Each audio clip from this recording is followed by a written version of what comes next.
복음 곧 하나님의 성육이신 예수 그리스도의 십자가와 부활이 전부인데 해석이니 주석이니 신학이니 하면서 말을 많이 하는 것은 지식 자랑이라고 하는 사람들이 있습니다.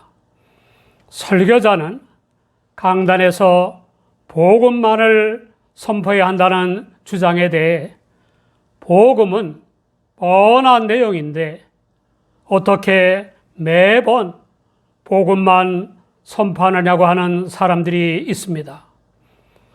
복음 말고도 구원의 길이 있다고 하는 이들도 있습니다. 복음인 예수 그리스도의 십자가와 부활에 관한 이야기가 실려 있는 것이 신구약 성경입니다.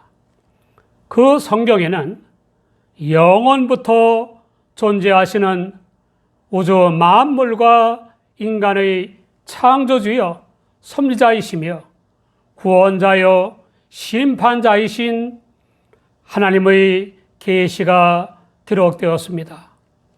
성경에는 하나님의 은혜로 성령을 조차 하나님을 믿거나 하나님의 성육이신 예수 그리스도를 믿음으로 구원받은 사람들의 이야기가 기록되어 있습니다. 성경을 성경되게 하는 복음이 공인되기 전의 일입니다. 두 사도인 바울과 바나바의 제1차 이방 선교 여행은 성공적인 결과를 얻었습니다. 이에 자극을 받은 예루살렘 교회의 어떤 교인들이 수리아 안디옥에 내려왔습니다. 그들은 교인들에게 주 예수님을 믿어도 모세의 법대로 할례를 받지 않으면 능히 구원을 얻지 못한다고 가르쳤습니다. 그 혼합교리를 가르치는 것 때문에 바울과 바나바 그들 사이에 적지 않은 다툼과 변론이 벌어졌습니다. 적지 않은 다툼과 변론이 벌어질 수밖에 없을 정도로 지극히 중대한 문제였습니다. 적지 않은 다툼과 변론의 요지입니다.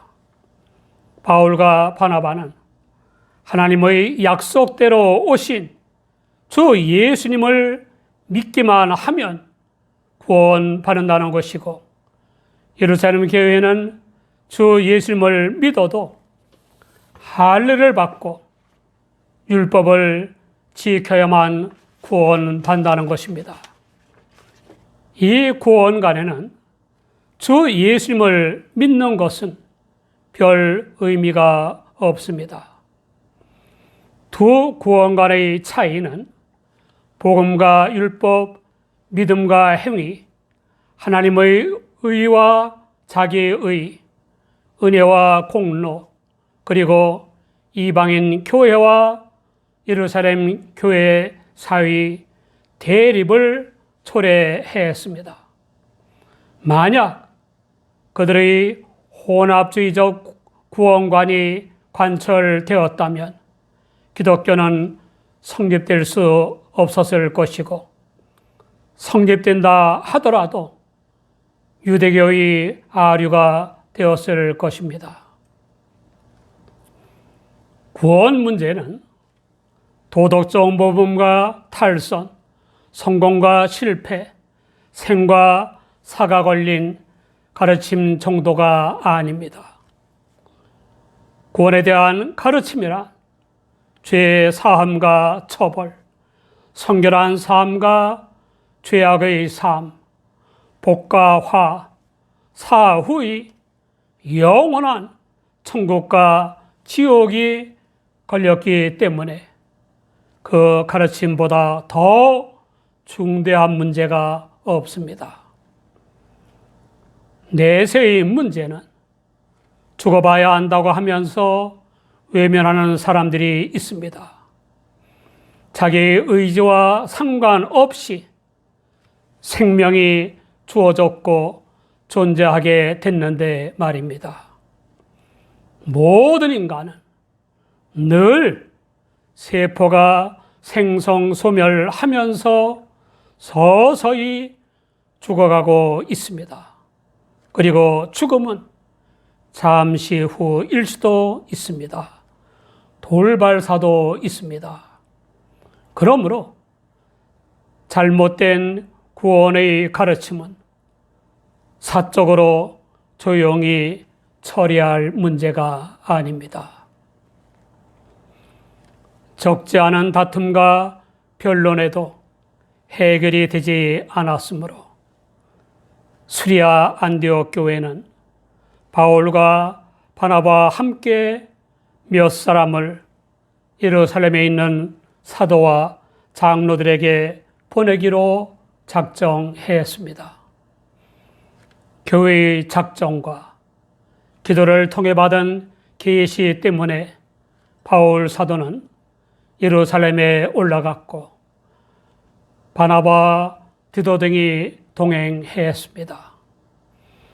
예루살렘에 올라가는 길에 베니게와 사마리아로 다녀가면서 교인들에게 이방인들이 주 예수님을 믿어 구원받은 일을 간증하여 교인들 모두를 크게 기쁘게 했습니다. 우리는 얼마나 간증거리가 있습니까? 우리의 삶에는 사람들에게 큰 기쁨을 줄 믿음 이야기가 있습니까? 유한익 목사님은 고종 황제의 신임이 두터웠던 내요간 대신이며 비상시국에는 국방의 임무까지 총괄하는 요직 출신이었습니다.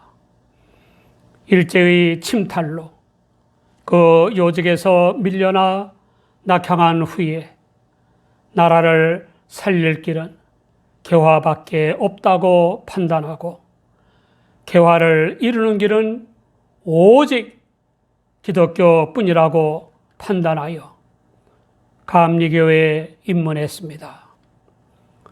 전도일에 불탄 그는 제일 먼저 평생 부려먹던 늙은 모습 내외에게 전도했습니다.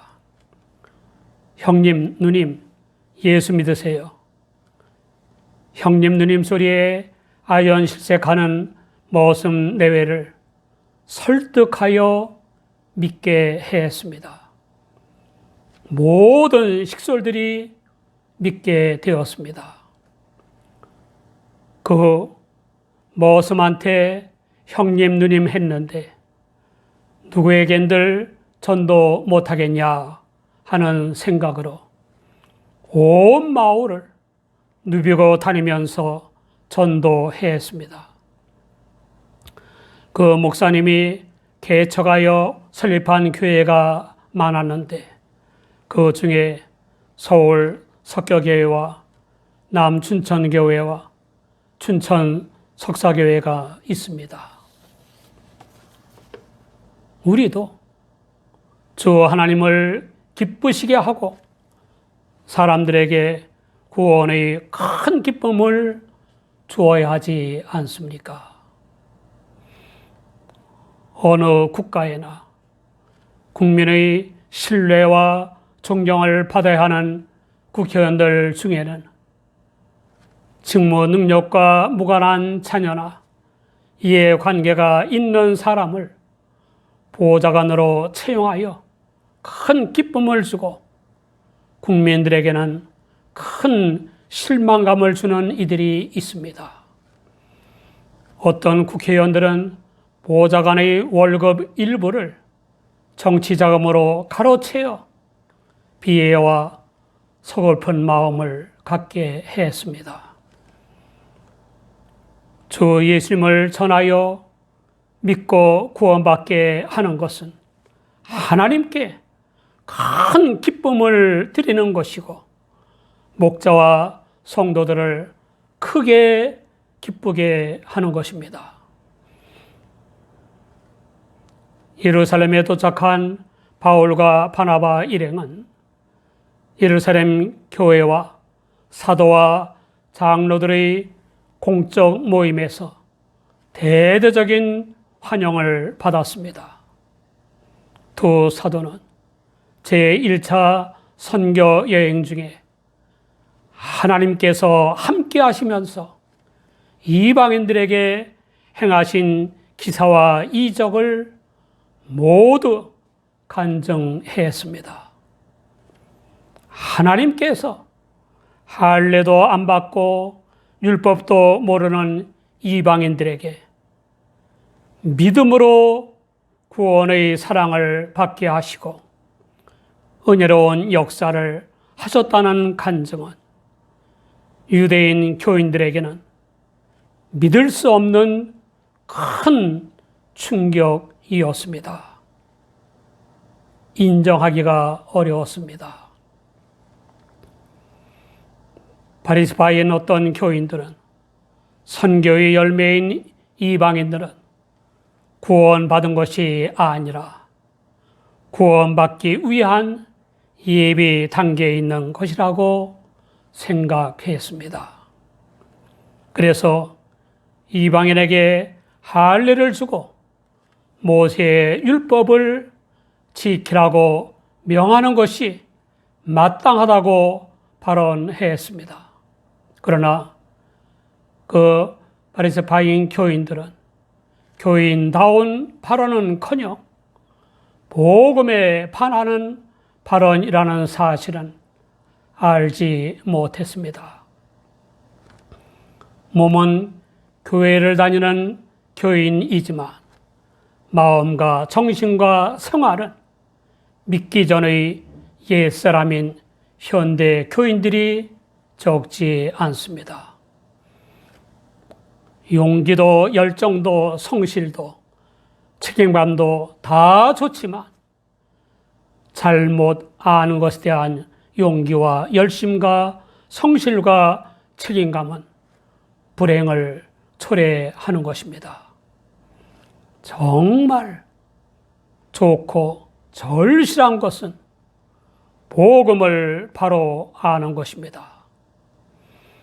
말씀의 혼잡과 영적 혼란이 극심한 현대에는 더욱 그렇습니다.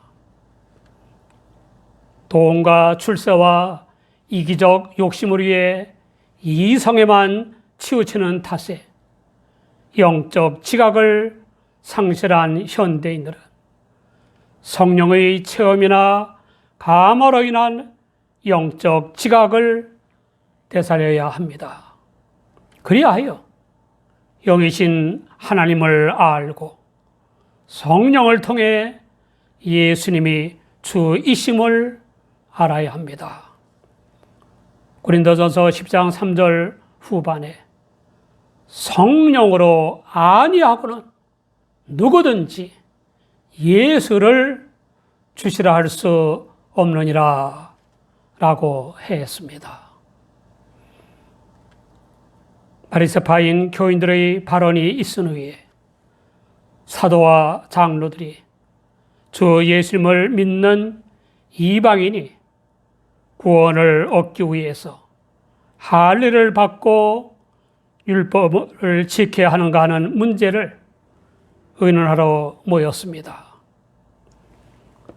많은 변론에도 결론이 나지 않자 주 예수님의 수지자이자 교회의 수장인 베드로가 일어나 중대한 발언을 했습니다. 이 발언은 베드로가 기도 중에 하나님의 계시를 받고 고넬료 백부장의 집에서 이방인들에게 복음 설교를 할 때 성령이 설교를 듣는 모든 이방인들에게도 임하는 충격적인 현상에 대한 간증입니다.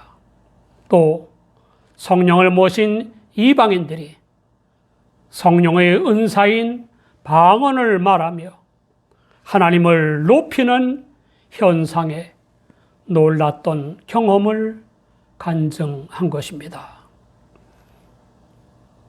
저도 설교를 하는 중에 설교를 듣던 교인들이 불같은 성령의 임재로 아픈 부위가 뜨거워지면서 치유되는 것을 보곤 했습니다.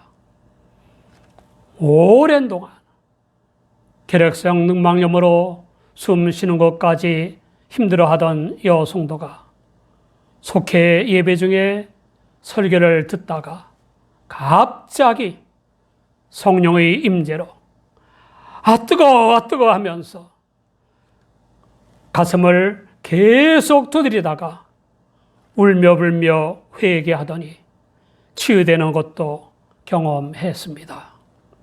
또 지병으로 숨을 헐떡이면서도 언덕길을 걸어 교회에 다니던 노인 성도는 안수기도를 받지도 않았는데 설교를 듣는 중에 차츰 건강해져서 언덕길도 힘든 줄 모르고 걷게 됐다고 기뻐하며 감사하는 일도 있었습니다.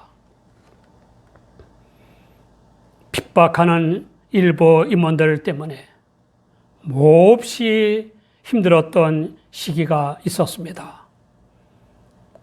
제 기분 때문에 하나님의 말씀인 설교가 지장되지 않게 해달라고 기도하고 설교하곤 했습니다. 어느 날 기도를 많이 하는 노인인 손난수 권사님이 목사님 걱정하지 마세요. 설교하시는데 오른쪽에 창을 든 세 천사, 왼쪽에 창을 든 세 천사가 서 있는 모습을 보았어요. 라고 했습니다. 설교를 사람의 말로 하거나 사람의 말로 들으면 안 됩니다. 모 교수님이 소개한 실화입니다. 서울 저 끝에서 서울 이 끝에 있는 교회에 열심히 다니는 청년에게 실망한 목사가 있었습니다. 설교하다 보면 청년의 반짝이는 눈동자가 성가대만 본다는 겁니다. 알고 보니 짝사랑하는 여자가 성가대원이었다고 합니다.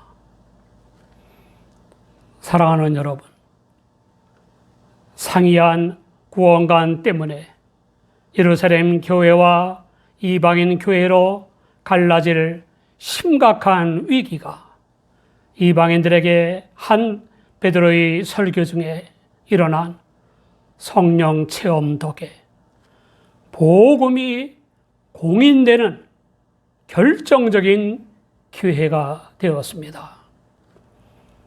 예루살렘 총회에서 베드로는 마음을 아시는 하나님께서 유대인에게와 같이 이방인에게도 성령을 주어 증거하시고 믿음으로 마음을 깨끗이 하셨다고 했습니다. 그는 하나님께서 유대인과 이방인을 차별하시지 않는데 어째서 하나님을 시험하여 유대인 조상과 유대인들도 능히 매지 못하던 멍에를 이방 교인들의 목에 두려고 하느냐고 책망했습니다. 그리고 단호히 결론 지었습니다. 우리가 저희와 동일하게 주 예수의 은혜로 구원 받는 줄 믿노라.